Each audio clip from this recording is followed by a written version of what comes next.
السلام عليكم ورحمة الله وبركاته.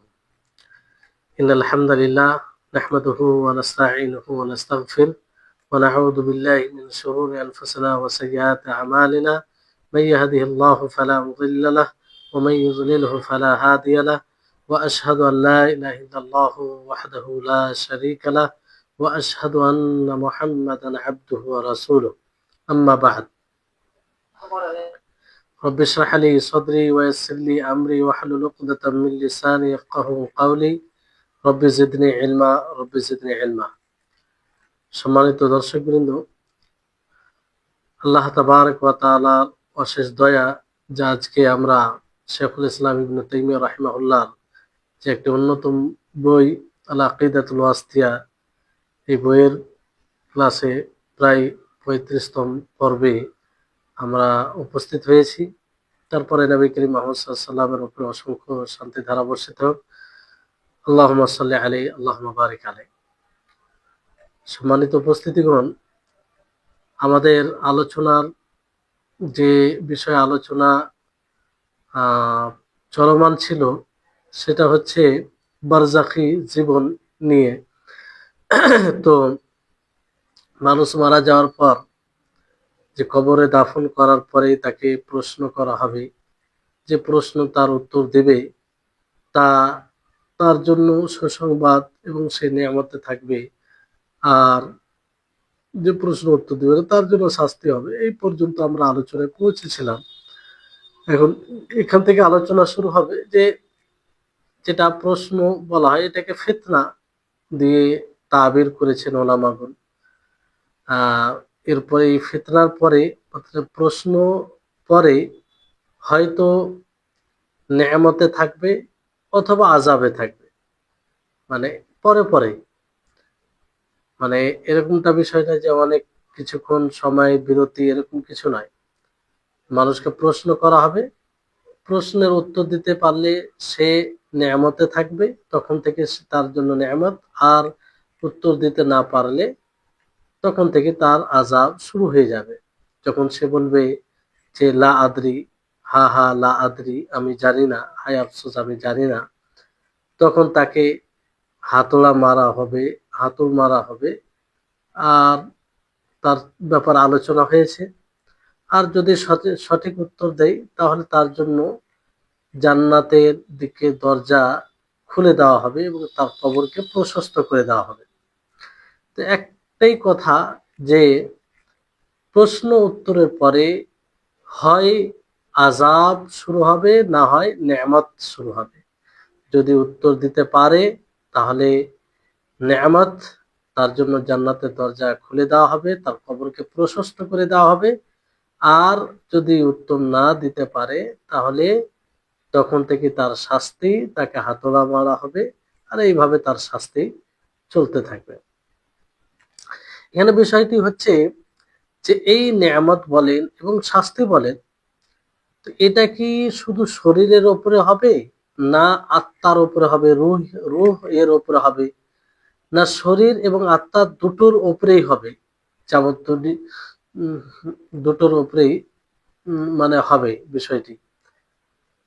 তো এই ব্যাপারে আহলুস সুন্নাহ ওয়াল জামা তাদের নিকটে যেটা প্রসিদ্ধ রয়েছে, মাশহুর রয়েছে, যে আসলে বারজাখি জীবনে নেয়ামত হোক অথবা আযাব শাস্তি হোক, সেটা আত্মার উপরে হবে, আর শরীর তার অধীনে থাকবে, তার মানে তাবে থাকবে, তার অনুসরণে থাকবে, মানে আসল আত্মার উপরে। যেমন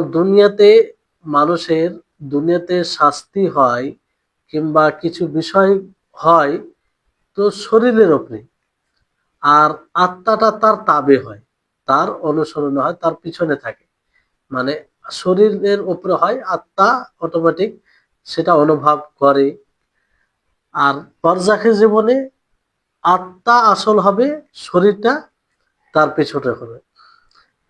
যেমন দুনিয়াতে যে আহকাম বিধান রয়েছে সেটা প্রকাশের দিক দিয়ে যেমন বাহ্যিকটা হবে, এরকম আখেরাতে তার উল্টোটা।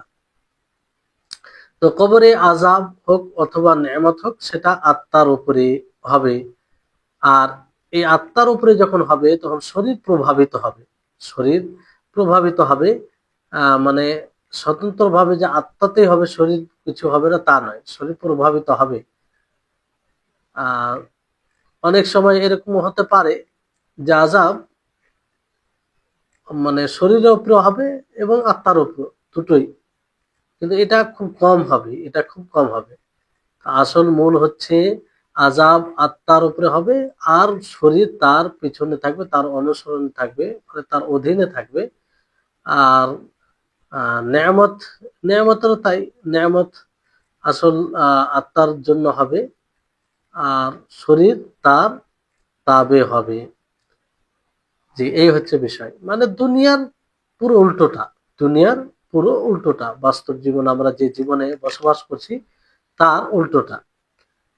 এবার নেয়ামত অথবা শাস্তি, নেয়ামত ও শাস্তি কবরে দুটোই, উভয়টা হবে, ভালোর জন্য নেয়ামত আর মন্দের জন্য শাস্তি। এর উপরে কিতাব ও সুন্নাত, রাসূল সাল্লাল্লাহু আলাইহি ওয়াসাল্লামের সুন্নাত প্রতীয়মান। আর এর উপরে ইজমাও রয়েছে, সমস্ত মুসলিমদের সম্মতি রয়েছে। আল্লাহর কিতাব থেকে যেমন তিন প্রকার, সূরা ওয়াকিয়ার শেষে ৩ প্রকার কবরে আযাব সম্পর্কে রয়েছে এবং কবরের নেয়ামত সম্পর্কে রয়েছে। যেমন আল্লাহ তাবারক ওয়া তাআলা সূরা ওয়াকিয়ার ৮৩ থেকে ৮৪ নম্বর আয়াতে বলেন যে ফালাউলা ইযা বালাগাতিল হুলকুম, যখন আত্মা কণ্ঠ পর্যন্ত, কণ্ঠদেশে পৌঁছে যাবে, তোমরা ওই অবস্থায় তাকাতে থাকো। যখন মানুষের মৃত্যু ঘটে তখন কি করে তাকিয়ে থাকে। আল্লাহ তাআলা বলছে ওয়া নাহনু আকরাবু ইলাইহি মিনকুম ওয়ালাকিন লা তুবসিরুন, যে আমরা তার নিকটে থাকি কিন্তু তোমরা দেখো না। আমরা নিকটে বলতে ফেরেশতাগণের। ফালাউলা ইন কুনতু গায়রা মাদিনি, হ্যাঁ, তারপরে বলা হয় যে তারজিউনা ইন কুনতুম সাদিকিন, যে তোমরা তাকে ফিরিয়ে এসো, আত্মাকে যদি তোমরা সত্যবাদী হও। আত্মাটাকে যে বের করে নেওয়া হয়েছে সেটাকে ফিরিয়ে নিয়ে এসো যদি সত্যবাদী হও। ফাআম্মা ইন কানা মিনাল মুকাররাবিন, যদি সে নৈকট্য প্রাপ্তদের অন্তর্ভুক্ত হয় তাহলে সে জান্নাতে হবে। ফারাউহু ওয়া রায়হানু ওয়া জান্নাতু নাঈম।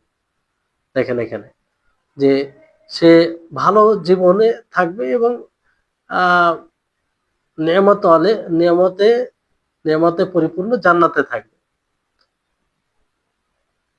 ওয়া আম্মা ইন কানা মিন আসহাবিল ইয়ামিন, আর যদি ডান হাতের অন্তর্ভুক্ত হয় তো তাকে কি বলবে?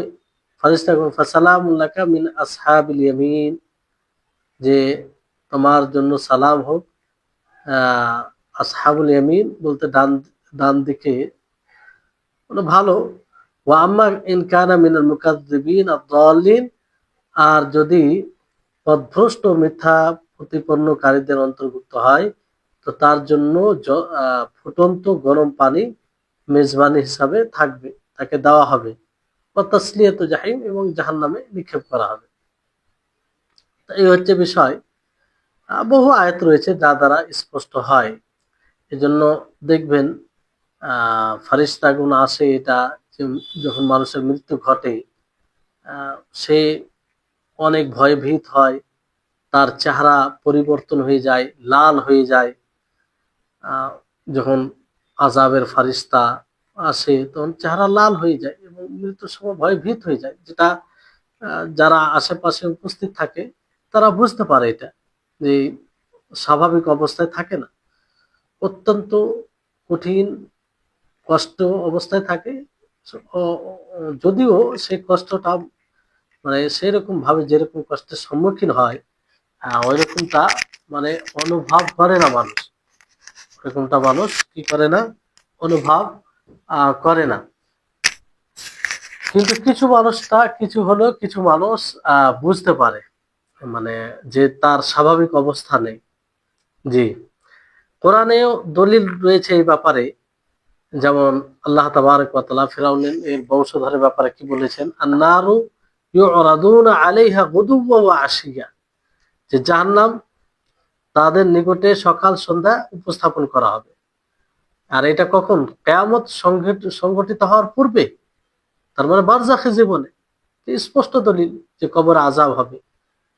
তারপরে আল্লাহ তাবারক ওয়া তাআলা বলেন ওয়ায়াউমা তাকুমুস সাআতু আদখিলু আলা ফিরআউনা আশাদ্দাল আযাব, যে কিয়ামত সংগঠিত হবে, ফেরাউনের বংশধরকে কঠিন আযাবে দাখিল করো, মানে প্রবেশ করো। তো যাই হোক, এই আয়াতগুলো থেকে স্পষ্ট হচ্ছে যে কবরে আযাব হবে।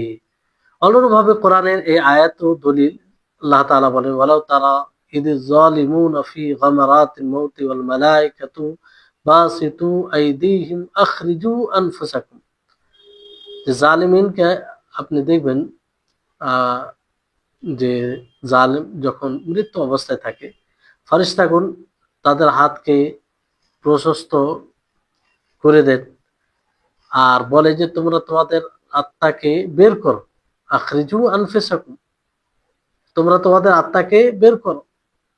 অথচ তারা চাইবে না এটা, কারণ তাদেরকে আযাবের সুসংবাদ দিয়ে থাকবে, আযাবের কথা, শাস্তির কথা বলে থাকবে, ফলে তারা সেই আত্মাকে বের করতে চাইবে না। কিন্তু আল্লাহ তাআলা মানে ফেরেশতাগণ তাদেরকে বলবে আখরিজু আনফুসাকুম আল ইয়াউম তুজজাউনা আযাবাল হুন, যে তোমরা তোমাদের আত্মাকে আজ বের করো, মুক্ত করো, কারণ লাঞ্ছনার, অসম্মানের শাস্তি তোমাদেরকে বদলা দেওয়া হবে। জি, তো এই জন্য খুব কষ্টের সাথে তাদের আত্মা বের হবে। তো ফারিস্তাগণ সেই সময় উপস্থিত হবে তাদের রূহকে কবজ করার জন্য, আর কোরআনে দলিল রয়েছে, যেমন অন্য আয়াতে বলা হয়েছে আল্লাযীনা তাতাওয়াফাহুমুল মালাইকাতু তাইয়্যিবিনা ইয়াকুলুনা সালামুন আলাইকুম উদখুলুল জান্নাহ, যে ফারিস্তা যখন ভালো আত্মা মৃত্যু নিবে ভালো মানুষদের, তখন তাদেরকে বলবে তোমাদের উপরে সালাম হোক, শান্তি হোক, তোমরা জান্নাতে প্রবেশ করো। আর এটা মৃত্যুর সময় বলা হবে, তাহলে যারা সৎ হবে না, তয়্যিবিনদের মধ্যে হবে না, তাদেরকে কি বলা হবে, যে আখরিজু আনফুসাকুম আল ইয়াউম তুজজাউনা আযাবাল হুন, যে তোমরা তোমাদের নফসকে, আত্মাকে বের করো, কারণ তোমাদের লাঞ্ছনাদায়ক শাস্তি দেওয়া হবে যারা অসৎ হবে। কিন্তু যারা ভালো হবে তাদেরকে কি বলা হবে, যে তোমাদের উপরে শান্তি হোক, তোমরা জান্নাতে প্রবেশ করো। তাহলে ওই সময় একটা কত খুশি আনন্দের, যখন এই সুসংবাদ দেওয়া হবে, কত আনন্দের সুসংবাদ হবে, কারণ সেটা প্রথম ধাপ। ওখান থেকে একটা পরের স্টেপ গুলো সহজ হবে, এটা স্পষ্ট একটা বার্তা। যদিও যখন যেটা হবে সেটা কষ্টকর হবে, কিংবা মানুষ চিন্তিত হবে, কঠিন অবস্থা হবে, কিন্তু একটা আগামী যে আগের যে ধাপগুলো সহজ হবে, এটাই স্পষ্ট বার্তা। আর যদি ধরেন বলা হয় যে শাস্তি দেওয়া হবে, তাহলে তার জন্য কত সে সময় কষ্টের সময় হবে, এটা ভেবেই তো তার অনেক কষ্ট হবে, তার অনেক ব্যথিত হবে, আর সেই সময় কিছু করারও থাকবে না, সে সময় কিছুই করার থাকবে না। এই জন্য এই বিষয়গুলো, এগুলোকে আমাদের ভাবা উচিত, কারণ ওই সময় যখন বলে দেওয়া হবে মৃত্যুর সন্নিকটে, মৃত্যু যখন হবে, তখনই তো এটা বলবে যে আখরিজু আনফুসাকুম আল ইয়াউম তুজজাউনা আযাবাল হুন, তোমাদের আত্মাকে বের করো, তোমাদেরকে লাঞ্ছনা, অপমানের শাস্তি দেওয়া হবে। তাহলে এখান থেকে সে বড় চিন্তিত হবে, আর কোনো হাত থাকবে না, শেষ, সময় শেষ। কিন্তু যারা ভালো কাজ করে থাকবে, যারা সৎ হবে, যারা মুত্তাকিনদের মধ্যে হবে, যারা মুমিন হবে, তাদেরকে কি বলা হবে, তাদেরকে বলা হবে ইয়াকুলুনা সালামুন আলাইকুম উদখুলুল জান্নাহ, যে তোমাদের উপরে শান্তি বর্ষিত হোক, তোমরা জান্নাতে প্রবেশ করো। আর বিশুদ্ধ হাদিসে এইভাবে এসেছে যে মুমিন আত্মাকে বলা হবে যে আখরিজি আইয়াতুহান নাফসুত তাইয়্যিবা ইলা মাগফিরাতিন মিনাল্লাহি রিদওয়ান, কিংবা উখরুজি উখরুজি আইয়াতুহান নাফসা, যে আহ, হে পবিত্র আত্মা, তুমি বের হও, তুমি বের হও আল্লাহ তাবারক ওয়া তাআলার মাগফিরাতের দিকে, তার সন্তুষ্টির দিকে। মুমিন আত্মাকে বলা হয়। অতএব এটা শোনার পরে সে বড় আনন্দিত হবে এই সুসংবাদ শোনার পরে, আর সে খুব সহজেই বের হয়ে যাবে। যদিও শরীর ব্যথিত হবে, তার ব্যথা হবে, কষ্ট হবে, কিন্তু সে সহজে এই সুসংবাদ পাওয়ার ফলে সে সহজে বের হয়ে যাবে।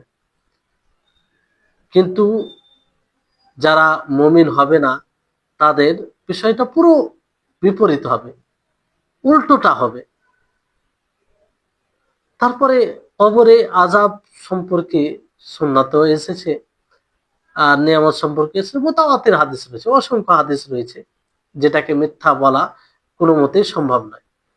সাহিহান, সহিহ বুখারী, সহিহ মুসলিমে রয়েছে আব্দুল্লাহ ইবনে আব্বাস রাদিয়াল্লাহু আনহুমার হাদিস, নবী সাল্লাল্লাহু আলাইহি ওয়াসাল্লাম দুই কবর থেকে অতিক্রম করেন, দুই কবরের পাশ থেকে। তো তিনি কি বলেন, ইন্নাহুমা লা ইউআযাবান, যে সেই যে দুইজনকে শাস্তি দেওয়া হচ্ছে। ওয়ামা ইউআযাবান ফি কাবিরিন, আর কোনো বড় বিষয়ে শাস্তি দেওয়া হচ্ছে না, বরং ছোট। একটা হচ্ছে চুগলখড়ি করার কারণে, আর একটা হচ্ছে পেশাব করতে গিয়ে সতর্কতা অবলম্বন না করার কারণে। পুরো হাদিস রয়েছে। তো এখানে ইজমা রয়েছে সকলে, সমস্ত মুসলিমের। আর ইজমা রয়েছে, সাথে সাথে সমস্ত মুসলিম নামাজে কি বলে, আউযু বিল্লাহি মিন আযাবি জাহান্নাম ওয়া মিন আযাবিল কবর।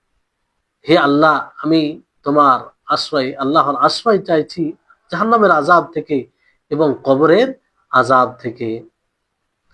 যদি কবরের আযাব সাবিত না হতো, প্রমাণ না হতো, তো এটা কোনো মতেই সঠিক হতো না যে আল্লাহর আশ্রয় চাইতো। জি, তো এখান থেকে এটা স্পষ্ট হচ্ছে যে কবর আযাব হবে, কবরে আযাব হবে। এই জন্য তো নবী করিম মুহাম্মদ সাল্লাল্লাহু আলাইহি ওয়াসাল্লাম তিনি বলেন, তাআওয়াযু, যে তোমরা আশ্রয় চাও আল্লাহর কিসে থেকে, কবরে আযাব থেকে। আর আমরা বলি, আল্লাহুম্মা ইন্নী আউযু বিকা মিন আযাবিল কবর ওয়া আউযু বিকা মিন ফিতনাতিল মাসিহিদ দাজ্জাল ওয়া আউযু বিকা মিন ফিতনাতিল মাহইয়া ওয়াল মামাত ওয়া আউযু বিকা মিনাল মা'সামি ওয়াল মাগরাম। এই দুটি আমরা পাঠ করি, যেখানে কবর আযাব থেকে আল্লাহর আশ্রয় চাওয়া হয়। জি, এই জন্য কোনো ব্যক্তি যদি বলে যে, এখানে একটা বিষয় যে কবরে, এটা সুনিশ্চিত ভাবে আমরা জানলাম যে কবর আযাব হবে, অনুরূপভাবে কবরে নেয়ামত বর্ষণ হবে, কিংবা নেয়ামতে থাকবে, যারা ভালো হবে, আর যারা মন্দ হবে তারা আযাবে থাকবে।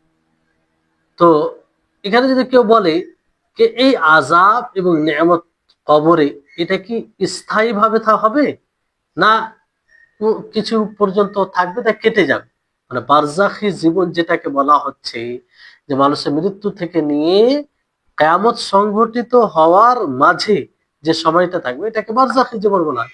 তো এই বারজাখী জীবনে কি পুরো জীবনটাতে মানে আযাব হবে অথবা নিয়ামতে থাকবে, না কোন সময় কেটে যাবে, মানে আযাব হবে না, কিংবা যে আযাবে থাকবে তার হয়তো কিছু দিন আযাব হবে, তারপর আর হবে না, এরকম বিষয়। অনুরূপ ভাবে নিয়ামতের বিষয়, যে কিছুদিন নিয়ামতে থাকবে, তারপর আর নিয়ামতে থাকবে না, এরকম বিষয় না, পুরো বারজাখী জীবনে একই অবস্থায় থাকবে। তো যেটা কাফিরদের বিষয়, কাফিরদের আযাব তো চিরস্থায়ী থাকবে, আল্লাহুল মুস্তাআন, চিরস্থায়ী থাকবে, কারণ তারা এর উপযুক্ত। তাদের আযাব কোন সময় বন্ধ হবে না, এর উপযুক্ত তারা। কারণ আযাব যদি বন্ধ হয় কিছু সময়ের জন্য, তাহলে এটা তাদের জন্য আরাম হবে, আর তারা এই আরামের উপযুক্ত নয়, এই শান্তির উপযুক্ত নয়, তারা তারা সবসময় শাস্তিতে থাকবে। এই জন্য তাদের শাস্তি চলমান থাকবে কিয়ামত পর্যন্ত, যদিও লম্বা সময় হয়, 1000 বছর পার হয়ে যায়, তারপরেও সে শাস্তিতে থাকবে। আল্লাহ হেফাজত করুন আমাদের। নূহ আলাইহিস সালামের কওম যেমন, তাদেরকে ডুবিয়ে দেওয়া হয়েছে, তো তারা সবসময় আযাবে থাকবে। কখন মারা গেছে, কত হাজার হাজার বছর আগে মারা গেছে, তখন থেকে এখন পর্যন্ত আযাব আছে। অনুরূপভাবে মুসা ফেরাউনের ফেরাউনের যে দলবল রয়েছে, তাদের ব্যাপারে তো স্পষ্টভাবে বলা হয়েছে যে তাদের নিকটে সকাল সন্ধ্যা জাহান্নাম উপস্থাপন করা হয়, আগুন উপস্থাপন করা হয়। তাহলে তখন থেকে তারা আযাবে রয়েছে এবং কিয়ামত পর্যন্ত হবে। সেটা কিয়ামতে আবার বিচার হয়ে, হিসাব কিতাব হয়ে আবার জাহান্নামে যাবে, ভিন্ন বিষয়, কিন্তু এই পুরো বারজাখী জীবনে তারা আযাবে থাকবে। কিছু কিছু ওলামাগণ, বিদ্বানগণ এইভাবে বলেছেন যে কাফির থেকে কিছুক্ষণের জন্য আযাবকে হালকা করা হবে, যেমন দুই ফুঁক সুরে দুই ফুঁক দেওয়া হবে। তখন তারা দলিল দিয়েছে এই আয়াত থেকে আল্লাহ তাআলার। আল্লাহ তাআলা বলেন, ক্বালু ইয়া ওয়াইলানা মান বা'আথানা মিন মারকাদিনা। তারা বলবে, হায় আফসোস, যে আমাদেরকে আমাদের নিদ্রা স্থল থেকে কে উঠিয়েছে। তো এখান থেকে কিছু আলেম বলেছেন যে নিদ্রা স্থল বলছে, তার মানে কি, সেটা আযাবের জায়গা ছিল না হয়তো তখন কিছুক্ষণের সময়ের জন্য, মানে ওই ফুঁক দেওয়ার সময়। কিন্তু এটা জরুরি নয়। এই কথা বলতে গেলে যে এটা বোঝা যাবে যে তারা আযাবে নেই, এটা মানে জরুরি ভাবে বোঝা যায় না। কারণ কবর তাদের নিদ্রা স্থল কিংবা ঠিকানা তাদের ছিল, যদিও আযাবে তারা ছিল, আযাবে থাকা অবস্থাতে এটা বলা যেতে পারে, এটা বলা যেতে পারে। জি, তো এই আয়াত থেকে এটা উপস্থাপন করা যে হয়তো দুই সুরের মাঝে দুইবার সুরে ফুঁক দেওয়ার এই যে মাঝে যে সময় থাকবে, সেই সময়টা তারা আরামে থাকবে, এই আয়াত থেকে এটা প্রমাণিত হয় না। অনুরূপ মুমিনদের মধ্যে ওসাত রয়েছে। ওসাত বলতে নাফরমান, অবাধ্যকারী, কোন কোন বিষয়ে হয়তো অবাধ্য করে, তো আল্লাহ তাআলা তাদেরকেও শাস্তি দিবেন, কিন্তু তাদের শাস্তি সবসময় হবে না। হতেও পারে সবসময়, আবার নাও হতে পারে, লম্বা হতে পারে, আবার লম্বা নাও হতে পারে। তাদের গুনাহ অনুযায়ী হবে, তাদের গুনাহ অনুযায়ী, পাপ অনুযায়ী হবে। কারণ আল্লাহ তাআলা মাফও করে দিতে পারে, নাও হতে পারে, আর যদি হয় তো সেরকম ভাবে হবে। জি, তো এই হচ্ছে বিষয়। এটা মুমিনদের মধ্যে যারা নাফরমান, অবাধ্যকারী, তাদের ব্যাপারে এটা বলা হচ্ছে। তো কবরের, আর এই ক্ষেত্রে এটা হতে পারে যে কবরের আযাব কিয়ামতের আযাব থেকে হালকা হবে।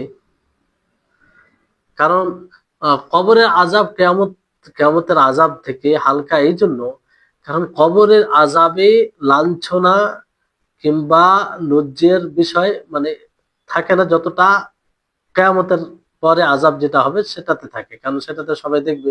কিন্তু কবরে তো তার সবাই দেখে না, কবরে সবাই দেখে না, সেটা লজ্জার বিষয় কম থাকবে কিয়ামতের তুলনায়। কিন্তু কিয়ামতের এতে যেটা আযাব হবে সবাই দেখবে। এই জন্য আখেরাতের আযাবে বেশি অপমান রয়েছে, আহ শাস্তি মানে লজ্জার বিষয় রয়েছে, কারণ এটা সকলেই জানবে। কিন্তু কবরের বিষয়টি কেউ কাউকে দেখবে না। আর কিয়ামতের সময় সাক্ষীগুলো থাকবে উপস্থিত। আল্লাহ তাবারক ওয়া তাআলা কি বলে, ইন্না লানানসুরু রুসুলানা ওয়াল্লাযিনা আমানু ফিল হায়াতিদ দুনিয়া ওয়া ইয়াওমা ইয়াকুমুল আশহাদ। যে আমরা আমাদের রাসূলের সহযোগিতা করেছি কিংবা করছি আর মুমিনদের এই পার্থিব জীবনে, আর সেদিন সাক্ষীগণ দাঁড়াবে। তো যাই হোক, এক কথাই কবরের আযাব কিয়ামতের আযাব থেকে হালকা, এই দিক দিয়ে যে কিয়ামতের আযাব সকলেই দেখবে, কিয়ামতের আযাব সকলেই দেখবে, আর কবর আযাব তা নয়। এবার এখানে একটা বিষয় হচ্ছে যে কবর, কেউ যদি বলে যে একটা মানুষ যখন মারা যায় বিভিন্ন ভাবে মারা যায়, ধরুন কেউ এমন ভাবে অ্যাক্সিডেন্ট হলো যে তার শরীরের পার্ট গুলো ভিন্ন ভিন্ন কালায় ভিন্ন ভিন্ন জায়গায় ছড়িয়ে গেছে, নেই, আলাদা হয়ে গেছে। কিংবা কেউ কোনো প্রাণী কাউকে খেয়ে ফেলেছে, কিংবা কাউকে হাওয়াতে উড়িয়ে ফেলেছে, তো তার আযাব কেমন করে হবে এবং তাকে প্রশ্ন কেমন করে করা হবে, যেটা পূর্বে মোটামুটি বলা হয়েছে। তো এর উত্তর হচ্ছে এটাই যে আল্লাহ তাআলা সব কিছুর উপরে কাদির, তিনি শক্তিশালী। আর এটা গায়বী বিষয়। আল্লাহ তাবারক ওয়া তাআলা তিনি শক্তিশালী এই বিষয়ে, সমস্ত বিষয়। যে যদি কেউ বিক্ষিপ্ত হয়ে তার শরীরের পার্টস গুলো ভিন্ন ভিন্ন জায়গায় ছড়িয়ে যায়, তারপর আল্লাহ তাআলা সেগুলোকে জমা করে একত্রিত করে মানে গায়বী যেটা দুনিয়া রয়েছে তাতে, গায়বী রয়েছে তাতে কি করবে, জমা করবে আল্লাহ তাআলা। যদি আমরা দুনিয়াতে সেটা ভিন্ন ভিন্ন দেখতে পাই, কিন্তু আল্লাহ তাআলা গায়বী দুনিয়ায় সেটাকে একত্রিত করে নেবেন। এটা আল্লাহ তাআলা শক্তি রাখেন। আল্লাহ তাআলার জন্য অসম্ভব বলতে কিছু নেই। আল্লাহ তাআলার জন্য অসম্ভব বলতে কিছু নেই। এই জন্য দেখেন স্বাভাবিকভাবে যে ফারিস্তাগণ মানুষের জান কবজ করার জন্য আসে, ওই জায়গায় জান কবজ করার জন্য আসে। যেমন আল্লাহ তাআলা বলেন, ওয়ানাহনু আকরাবু ইলাইহি মিনকুম ওয়ালাকিন লা তুবসিরুন, যে আমরা তার নিকটে থাকি, অথচ তোমরা দেখো না। মানে ফারিস্তা নিকটে থাকে, জান কবজ করার জন্য যখন আসে একদম নিকটে থাকে, তারপরও দেখতে পায় না। মালাকুল মউত যে হয়, অনেক সময় আত্মার সাথে কথা বলে, আর আমরা শুনতে পাই না। জিবরিল আলাইহিস সালাম অনেক সময় রাসূল সাল্লাল্লাহু আলাইহি সাল্লামের জন্য কোনো মানুষের শাকল, মানে আকার নিয়ে আসতেন, আর ওহী ওই জায়গাতে ওহী নিয়ে কথা বলতেন, অথচ মানুষ দেখতো না কিংবা শুনতে পেত না, শুনতে পেত না। তো যেটা আলিমুল গায়েব, গায়েবী যেটা একটা বিষয়, গায়েবী বিষয়গুলোকে উপস্থিত বিষয়ের উপরে কিয়াস করা, এটা মোটেও সমীচীন নয় কিংবা সম্ভব নয়। গায়েবী বিষয়কে উপস্থিত বিষয়ের উপরে কিয়াস করা যায় না, অনুমান করা যায় না। কারণ এটা আল্লাহ তাবারক ওয়া তাআলার হিকমা। যে যেমন দেখবেন যে আপনি নিজের শরীরকে দেখেন, আপনার পেট আপনার পেটের যে সম্পর্ক আপনার শরীরের সাথে, কি করে সম্পর্ক এটা আপনি জানেন? কিভাবে আপনার পেট চারদিকে, মানে সেখানে খাবার যায়, আবার পুরো শরীরে সেটা করে, এটা কিভাবে জানতে পারেন না।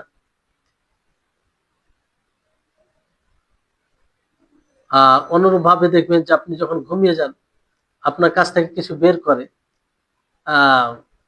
তাহলে আপনি বুঝতে পারেন না। তো এই হচ্ছে বিষয়। তো দুনিয়াতে যদি এটা সম্ভব হয়, দুনিয়াতে যদি এরকম হয়, দুনিয়াতে থেকেও, তাহলে আলিমুল গায়বী যেগুলো বিষয়, সেগুলোতে সবকিছু হবে, মানে সেটাকে তাসলিম করা ছাড়া, আত্মসমর্পণ করা ছাড়া কিছু উপায় নেই।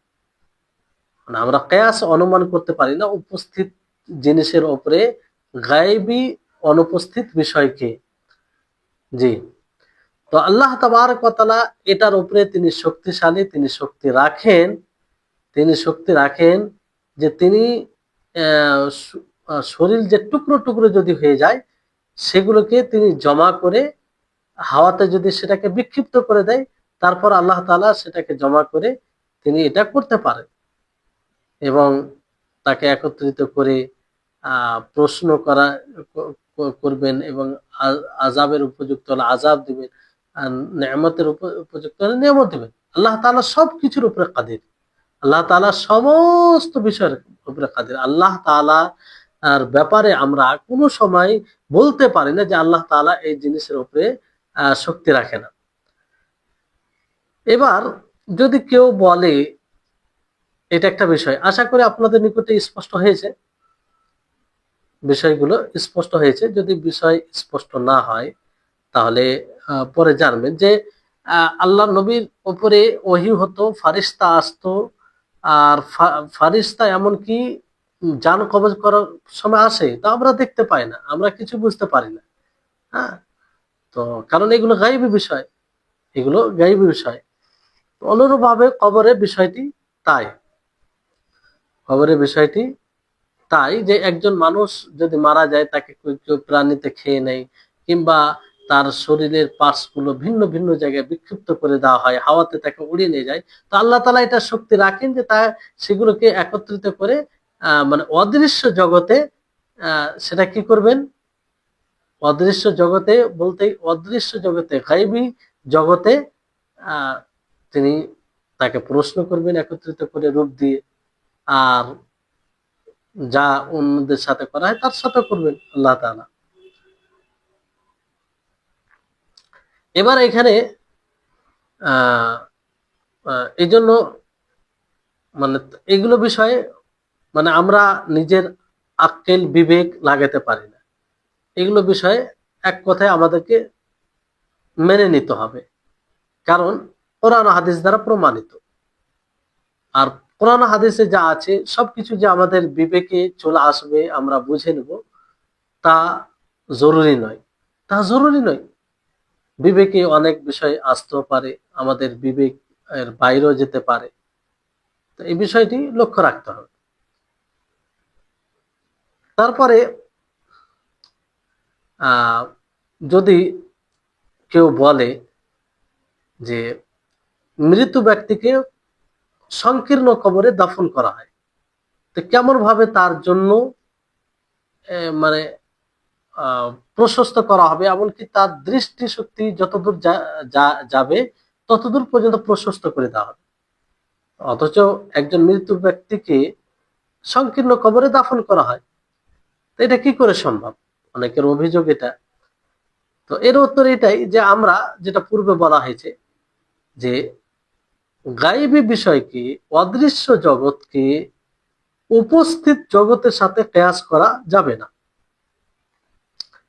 যেমন ধরুন দুনিয়াতে আপনি যদি একটি গর্ত করেন, আর সেই গর্তটা যতদূর আপনার দৃষ্টি যায় এতদূর করেন, আর সেখানে কোনো মৃত ব্যক্তিকে দাফন করেন, আর তার উপরে আপনি মাটি চড়িয়ে দেন, মাটি মানে ঢেকে দেন মাটি দ্বারা, তো যারা এটা করবে জানবে না যে সেই কবরে মানে সেই গর্ততে কি হচ্ছে।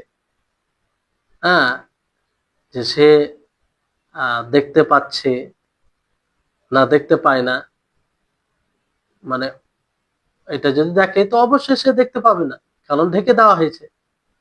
অথচ এটা আমাদের সামনে হচ্ছে, আমাদের সামনে হচ্ছে,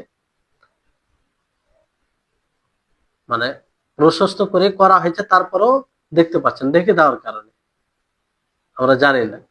আমরা নিজেই সেটাকে প্রশস্ত যদি করি, অনেক লম্বা প্রশস্ত করে আমরা গর্ত করি আর সেখানে দাফন করি আর সেটাকে ঢেকে দিই, তো আমরা নিজেই বলতে পারবো না, মানে দেখতে পাবো না কিংবা কি আছে সেখানে।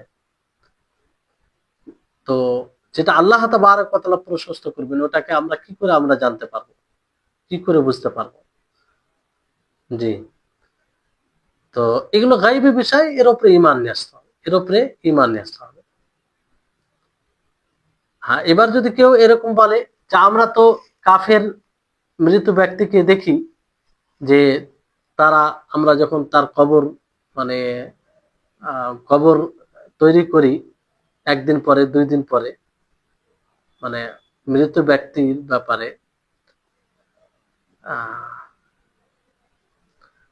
মানে মৃত ব্যক্তিকে ধরে দাফন করা হয়েছে, কাফের মৃত, তারপরে হয়তো তার কবরকে দেখা হয় একদিন পরে অথবা 2 দিন পরে, তো তার যে হাড্ডি গুলো এক অপরের সাথে মিশে যায়নি, মানে যেমন দিয়েছিল তেমনটাই দেখা দেয় আর কি।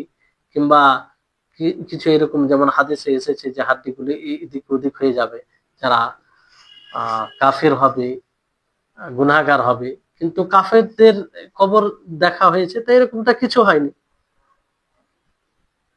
মানে সংকীর্ণতার কারণে যেটা হয়, তো এরকমটা কিছু হয়নি।